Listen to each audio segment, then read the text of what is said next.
चर्चा करनी है। चर्चा ये करनी है कि मासूम बच्चों को ब्रेन वॉश करके उनका कन्वर्जन किया जा रहा है। ऐसी घटना सामने आई है और एक बड़े रैकेट का भंडाफोड़ किया है गाजियाबाद की पुलिस ने। आपको सुन के बड़ा अचंभा लग रहा होगा कि ये क्या खेल है, तो ये आप मॉडल समझिए। इसका जो मॉड्यूल है, बिजनेस मॉडल, हम लोग बिजनेस की लैंग्वेज में कहते हैं कि छोटे छोटे बच्चे जो है गेमिंग कंसोल में जाते हैं, गेम खेलते हैं ऐप के ज़रिए। उस गेम के ऐप को या उस गेम के मॉड्यूल को ज़रिया बनाया गया धर्मांतरण करने का। और ये गंभीर इसलिए है क्योंकि वो जो बच्चे छोटे, उनको इन चीज़ों की समझ नहीं है, तो उनके लिए ये बनाया गया कि उनका ब्रेन वॉश किया जाए और उनका फिर धर्मांतरण किया जाए। और इसका एक पूरा रैकेट जो मुंबई से लेकर दिल्ली तक या देश के अलग अलग इलाकों में चल रहा था, वो पकड़ में आया है। गाजियाबाद की कविनगर थाना पुलिस ने इसका भंडाफोड़ किया और एक आध गिरफ्तारी भी की है। दरअसल होता क्या था, इसको आप समझिए। कई फेक आईडीज़ बना ली जाती थी और गेम चलता था। बच्चे गेम खेल रहे हैं और उस गेम में अगर आपको जीतना है तो उसके लिए कुछ ट्रिक्स बताई गई थी। आप बार बार हार रहे हैं और आपको जीतना है तो उसका तरीका ये बताया गया कि आप देखिए, अगर आयतें पढ़ेंगे तो आप जीत सकते हैं। आपने आयतें पढ़ी, बच्चा जीत गया। अब उसके मन में एक ये विश्वास बन गया कि ये करने से हम गेम जीत सकते हैं।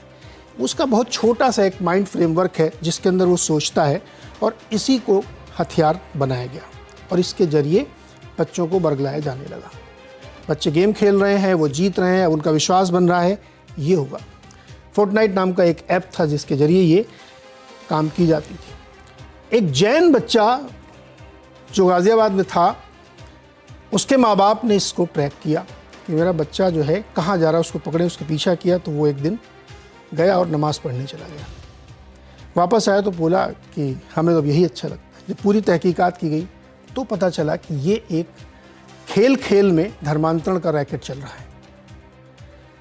हिंदुस्तान के आज़ाद देश में आप किसी भी धर्म को चूज़ कर सकते हैं अपनी मर्जी से, इस पर कोई पाबंदी नहीं है। लेकिन छल से, कपट से, डर से, पैसे से, लोभ से किसी भी प्रकार का कन्वर्जन कानूनी अपराध है। कई राज्यों में इसके लिए बड़ी सख्त कानून भी बनाए गए हैं। इसी पे आज हम बातचीत करने वाले हैं कि ये जो मॉड्यूल है अलग अलग फॉर्मेट में चल रहा है। बीच बीच में आपने देखा होगा कि लव जिहाद की भी बहुत सारी स्टोरीज आती हैं, उस पर तो एक फिल्म भी बन चुकी है।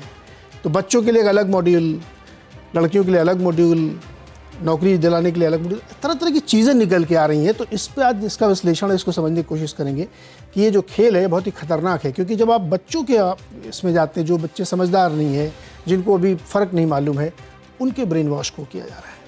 बातचीत करने के लिए हमारे साथ भारतीय जनता पार्टी प्रवक्ता Rakesh Tripathi, Islamic scholar Haziq Khan, Islamic scholar Mehruddin Rangrez और उत्तर प्रदेश के पूर्व महानिदेशक पुलिस के विक्रम सिंह सर, और साथ ही राजनीतिक विश्लेषक शिवम त्यागी। आप सबका सर बहुत बहुत स्वागत है। विक्रम जी, आज मैं आपसे शुरू करना चाहता हूँ क्योंकि ये बहुत गंभीर मसला है। क्योंकि बच्चों को अगर इस तरीके से किया जा रहा है, जो गाजियाबाद पुलिस बता रही है कि जिस तरीके से किया जाता था, उसका एक सरगना जिसने एक फेक नाम रखा था बद्दो, उसका असली नाम तो शहनवाज है, वो थाने मुंबई के पास कहीं रहता है, पकड़ा नहीं गया अभी शायद। विक्रम सिंह सर, ये जो देखा आपने, ये क्या है मॉड्यूल, क्या आपके कुछ समझ में आया क्या? ये नीरज जी बहुत अच्छी तरीके से समझ में आ गया है, क्योंकि जो वर्गलाने का, धोखे का झांसा दे करके जिस तरीके का धर्मांतरण का ये दौर चल रहा है, इसमें आईएसआई पोषित और माल मुफ्त दिले बेरहम जो मिडिल पैसा आता है उसके दुरुपयोग करके, वरना किसी की क्या रुचि हो सकती है किसी का धर्म परिवर्तन कराए धोखे से। और धोखे से इस तरीके के शातिर दिमागाना बद्दो जैसा कि नाम आता है, इस तरीके के जो अपराधी होते हैं वो अपना नाम ऐसा बना लेते हैं जिससे कुछ समझ न पाए किस संप्रदाय के हैं। गुड्डू, पप्पू, बद्दो, गुल्ली, इस तरीके के नाम रख लेते हैं। तो एक तो यही से जो उपनाम है वो बहुत कुछ बताता है। दूसरा, जिस तरीके का गेमिंग ऐप है और उससे जो बच्चों की माइंड की वायरिंग बदली जा रही है, उससे ये बिल्कुल साफ जाहिर है कि आईएसआई के गेम प्लान में जो डेमोग्राफिक चेंज लाने की बात है, और जो घुसपैठ की आपने बात की कि नौकरी वालों के लिए अलग फॉर्मूला, बच्चियों के लिए अलग फॉर्मूला, बच्चों के लिए अलग, और गेमिंग में इस तरीके से उसमें एक प्रोग्रामिंग हो जाती है कि बच्चा हारता चला जाए और उस तरीके से किसी धर्म ग्रंथ विशेष का अगर पाठ कर लेगा तो वो जीतने लगेगा। ये सारी चीजें इस तरीके की तरफ नीरज जी इंगित करती हैं कि शातिर दिमाग के ये खिलाड़ी आईएसआई के टुकड़ों पे पलने वाले ये लोगों को वर्गला रहे हैं, बच्चों को वर्गला रहे हैं। संगठित अपराध है। मेरा पुलिस कमिश्नर गाजियाबाद से ये अनुरोध होगा कि गैंगस्टर एक्ट के अंतर्गत इनके ऊपर ऐसी कार्रवाई करें, रासुका वगैरह लगा दें, और जो भी इनके संग साथी में जो भी इनमें प्राण ऊर्जा फूंक रहे हैं सबको इन्वेस्टिगेशन की परिधि में ला करके जो जितना दोषी है तदनुसार उतनी ही कड़ी कार्रवाई इन पे होनी चाहिए, जिससे दोबारा ये सर न उठा सके। ऐसा नहीं कि पहली बार हुआ है, मेरे कार्यकाल में जब होता था तो इनको एक तो करते नहीं थे, करते थे तो वो सजा मिल जाती थी कि दोबारा उनकी शक्ल नहीं दिखाई पड़ती थी, वो गए कहां। ऐसे गायब होते थे जैसे गधे की सिर से सींग गायब हो जाती है। वही इलाज इनका अब फिर होने का वक्त आ गया है। नीरज जी, मेरे ख्याल में सिंह साहब आपके जमाने में ये वाला मॉड्यूल नहीं रहा होगा ना, ये तो एकदम नया है। ये तो बिल्कुल नहीं था, लेकिन जो और तरीके थे, हाँ। जो सिमी के तरीके से वर्गलाने की, माइंड ब्रेन वॉश करने की, साहित्य मुफ्त देने की, वर्गलाने की, प्रलोभन देने की, वो तब भी थे। और ये आज का सिलसिला नहीं है। लेकिन नीरज जी आपने सही कहा, क्योंकि आईटी का जमाना आज है, गेमिंग एप्स आज के हैं, ये इसका जो है नवीनीकरण, ये संस्करण है। ये एक सोशल थ्रेट भी है, और ये जो जबरन आईएसआई का इन्वॉल्वमेंट, पैसे का, कुरान की आयतें पढ़िए तो आप गेम जीत जाएंगे, फिर उनको तरह तरह के वीडियो भेजे जाते हैं, उनको बगलाया जाता है, ये एक तरीके से बहुत बड़ा एक गेम प्लान है जिसको बस्ट करने की जरूरत है। हाजिर खान, ये क्या हो रहा है देख रहे हैं आप, किस तरीके से बच्चों के दिमाग में जहर भरा जा रहा है, बरगलाया जा रहा, ब्रेन वॉश किया जा रहा है उनको, गेम जीतने के लिए पता नहीं क्या क्या उनको आज ये कर रहे हैं, कल को उनसे क्राइम भी करा सकते हैं। देखिए नीरज जी, बात ये कि तफ्तीश की बात है कि हमारी पुलिस, हमारी उसकी तफ्तीश करने की ज़रूरत है। मैं ये कहूँगा कि इस्लाम धर्म में इस तरह का प्रचार करना की इजाज़त नहीं है। पहले तो सबसे पहले मैं आपको ये माध्यम से बता दूं कि इस्लाम में 15 साल तक बच्चों पे कोई भी कानून नाफिज नहीं है। नमाज 10 साल के बाद हुक्म है कि नमाज के लिए हुक्म है, उससे पहले नमाज का भी हुक्म नहीं है। और इस तरह बच्चों को इस्लाम में लाने की इस्लाम को ऐसी ज़रूरत नहीं है। और जो लोग कर रहे हैं वो गलत कर रहे हैं, इस्लाम को भी बदनाम कर रहे हैं, धर्म को भी बदनाम कर रहे हैं। और अगर वो कर रहे हैं ऐसा जैसा कि आप कह रहे हो तो वो कानून के ख़िलाफ़ भी कर रहे हैं। मैं ऐसे किसी, अल्लाह ताला को ऐसा कोई मुसलमान नहीं चाहिए जो जबरिया मुसलमान किया जाए, बच्चों को मुसलमान किया जाए।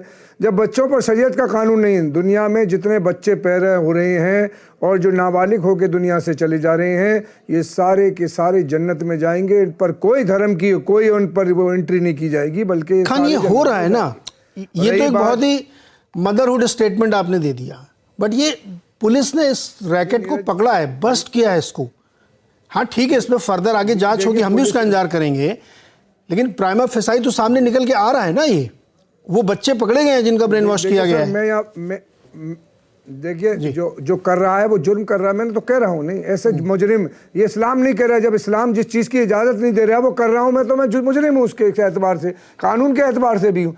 इस्लाम में मुसलमान ऐसा नहीं चाहिए। मुसलमान प्रॉफिट मोहम्मद सल्लल्लाहु अलैहि वसल्लम के करैक्टर पर और अल्लाह के बुलावे पर कुरान की आयतें पढ़कर आते हैं। मैं ये कह रहा हूँ कि माइक टायसन जो मुसलमान हुए जबरिया नहीं हुए, मोहम्मद अली किले मुसलमान हुए जबरिया नहीं हुए, यूसुफ यहाना, ब्रेन लारा और तमाम हिंदुस्तान में भारतीय जनता पार्टी, आरएसएस और विश्व हिंदू परिषद, बजरंग दल है, इनकी फैमिलियों की लड़कियों ने जो मुसलमानों से शादी की वो जबरिया नहीं की, और वो मुसलमान है। जो मुसलमान रहना चाहता है वो मुसलमान होगा। और 8 लाख हिंदुस्तान में नीरज भाई मुस्लिम लड़कियों ने हिंदू लड़कों से, हिंदू भाइयों से शादी कर ली। तो ये जुर्म नहीं है, ये हमारी आस्था है कि हम किसके साथ रहेंगे, किस मज़हब में रहेंगे। ये इंसान की आज़ादी हमारे संविधान ने दी है और संवैधानिक आज़ादी है। लेकिन हमारे संविधान के ख़िलाफ़ कोई भी काम करे, मैं करूं या दुनिया का कोई आदमी करे, कत्ल छुपके कर दे कोई नीरज भाई और कोई भी ना देखे, पोस्टमार्टम गिरे में जाता ज़रूर है वो। कातिल बनकर ज़िंदा रहना इतना तो आसान नहीं, एक दिन खुद तेरे ही लहू में तेरा खंजर डूबा होगा। आप कत्ल छुपके करो, ऐलानिया करो, कोई भी नहीं देखे, आपको पोस्टमार्टम, क्योंकि जुर्म है कत्ल करना, किसी मज़हब में, ना हिंदू मज़हब में, ना मुस्लिम इस्लाम में, ना क्रिश्चियन में, ना और यहूदियों में, ना जो है जैन में, ना बौद्ध में, ना हाजिर खान देखिए, मैंने पहले कहा कि आप कहीं भी रहना चाहें उस पर कोई आपत्ति नहीं, लेकिन जिस तरह के ये है, और ये बिना सपोर्ट के, बिना एक स्ट्रक्चरल पैट्रोनाइजेशन के हो नहीं सकता, ये है ना। इसमें बहुत सारे आप लोगों जैसे, मैं आपको नहीं कह रहा हूँ ये ना किसी इंडिविजुअल करने को, लेकिन स्कॉलर्स का सपोर्ट होगा इसमें। पकड़े जा रहे हैं इसमें, एक पकड़े गए जो किसी मस्जिद कमेटी के सदस्य थे, बाद में निकाल दिए, वो पकड़े गए हैं। मैं ये कहूँगा नीरज भाई आपके माध्यम से, मुजरिम कोई भी हो, मैं हूँ, कोई और हो, मुजरिम होता है, उसके खिलाफ कार्रवाई होनी चाहिए। लेकिन बेगुनाह को मुजरिम बनाना ये उससे बड़ा गुनाह है। 199 मुजरिम छूट जाए और एक बेगुनाह को सज़ा नहीं मिलना चाहिए, मैं ये कहूँगा। और मैं इसलिए कभी भी ऐसे आज चीज़ों की हिमायत नहीं करता जो हमारे राष्ट्र को नुकसान करे, हमारे हिंदू मुस्लिम एकता को तोड़े, भाईचारे को तोड़े। मैं कभी भी ऐसी चीज़ों की, मेरे वालिद 38 साल प्रिंसिपल रहे, इसलिए उन्होंने हिंदू और मुसलमानों के बीच में काम किया, और उसको इनका सम्मान जो मिला वो मैंने बचपन से देखा। उसमें हिंदू, सिख, मुसलमान उनका जो रेस्पेक्ट मरने के बाद भी आज करते हैं। क्यों करते हैं? कि उन्होंने अपना चरित्र और करिश्मा छोड़ा देश की एकता और अखंडता के लिए, देश में भाईचारे के लिए। मैं इस देश के हिंदू और मुसलमानों की उन्नति और विकास और देश का जब ही होगा जब हम सब एक कांधे से कांधा मिला के रखें। कोई हिंदू रहना चाहता है, वो उसकी अपनी आस्था है। 8 लाख मुसलमानों में हिंदू। हाजिक भाई, इस पे किसी का डिसएग्रीमेंट थोड़ी, ये तो जो आप कह रहे हैं तो बिल्कुल सही बात है, ऐसा ही होना ही चाहिए, लेकिन ऐसा दिक्कत है कि हो नहीं रहा है। राकेश